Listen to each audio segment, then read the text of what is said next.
মই কৈছো পজিন ভালে কেনেকৈ তোমালোকে প্ৰমাণ কৰিব পাৰিবা হা পাৰিবা নহয় কাৰণ সদায় তোমালোকে দেখি আহিছা যে বেলি পূবফালে ওলায় হয় নহয়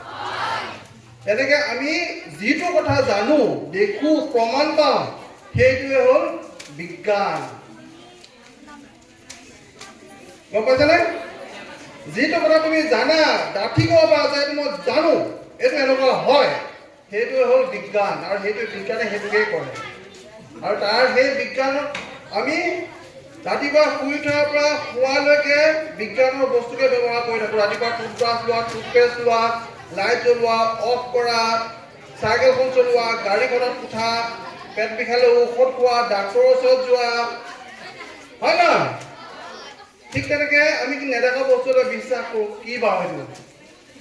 ভূত গাঁৱত ভূত আছে নাই বিহামত ভূত আছে নাই সেই আছে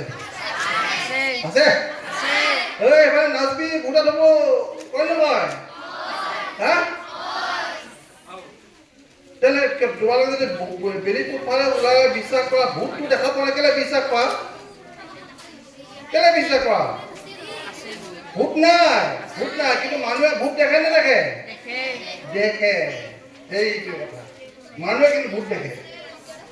ভূত নাই সঁচাকে ভূতটো সম্পূৰ্ণ মিছা কথা ভূত নাই কিন্তু মানুহে দেখে কিয় দেখে মানুহৰ শৰীৰটো কেতিয়াবা কি হয় দুৰ্বল হৈ থাকে বিভিন্ন ধৰণৰ বডি পাৰ্টছ আছে সেইবোৰে কাম নকৰে ব্ৰেইনত সেই যিমানখিনি আমাৰ ব্ৰেইনত যিমানকেইটা ৰস দিব লগা হয় বা যিখিনি আমাক শৰীৰত এটা ভিটামিন দিব লগা হয় সেইখিনি নাপায় নক'বলৈ ব্ৰেইনটোৱে বেয়াকৈ কাম কৰে বেলেগ ধৰণে কাম কৰে আৰু সেই তেতিয়াই চকুৰে আবুল তাবুল দেখা পায় গম পাইছেনে গতিকে মানুহে কোনোবা সেই ঘাঁহ সেইফালে নাযাবি ভূত আছে মই দেখিছিলোঁ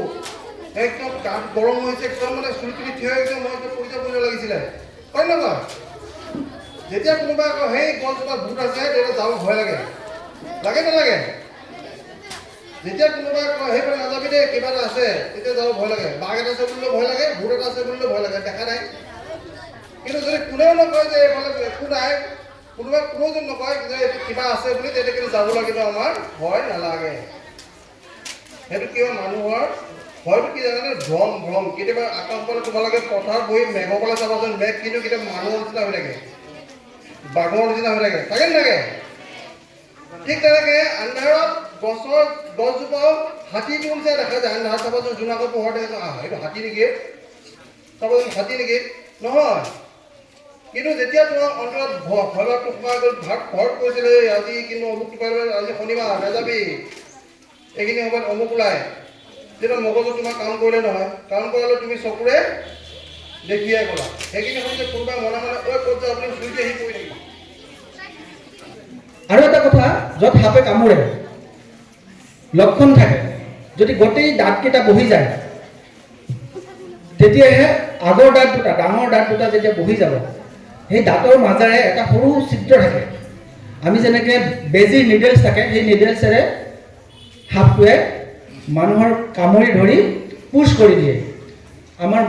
সাপৰ মগজুৰ ওচৰত এটা টেমুনা থাকে সেই টেমুনাটোত অকণমান বিষ জমা হয় সেই বিষখিনি সেই চিৰিঞ্জৰ নিচিনাকৈ দাঁতেৰে মানুহৰ ভিতৰত সোমাই দিয়ে গতিকে কি হয় কেনেকৈ কামুৰিছে কিমান কামুৰিছে সেইটোৰ ওপৰতে ডিপেণ্ড কৰে সাপটোৱে কিমান বিষ মানুহজনক দিছে কি কৰে চিকিৎসালয়লৈ লৈ যাব লাগে লৈ গৈ পেলাই তাতে কি কৰে টেষ্টটো পৰীক্ষা কৰি তাৰ বিষৰ পৰিমাণ কিমান আছে কি সাপে কামুৰিছে সেইটো নিৰ্ধাৰণ কৰি তেওঁলোকে সেইধৰণে এণ্টিভেনাম দিয়ে সাপৰ পৰাই কিছু বিষ আন জীৱক পুছ কৰি তাৰ পৰা আকৌ এণ্টিভেনাম বনাই মানুহক দিয়ে ঘৰত আনন্দ আৰু সম্পৰ্কৰ চমক বজাই ৰাখিবলৈ জৰুৰী হৈছে সকলো আনন্দময় মুহূৰ্তত মৰমৰ উপহাৰ দিয়াটো সেইবাবে মধুশ্ৰী জুৱেলাৰ্ছে আনিছে সকলো ৰঙীন ক্ষণৰ বাবে বিশেষ গহনা হীৰাৰে হওক সোণৰে হওক বা ৰূপৰে হওক শ্ৰেষ্ঠ ডিজাইনছ আৰু হলমাৰ্কযুক্ত গহনাই ৰাখে সম্পৰ্কক নিখুঁত তেনেহ'লে আজিয়ে আনক আনন্দ। মধুশ্ৰী জুৱেলাৰ্ছৰ সৈতে যোগাযোগ কৰক 7002800341 নাইবা ভিজিট কৰক LNB ৰোড, নলবাৰী, অসম।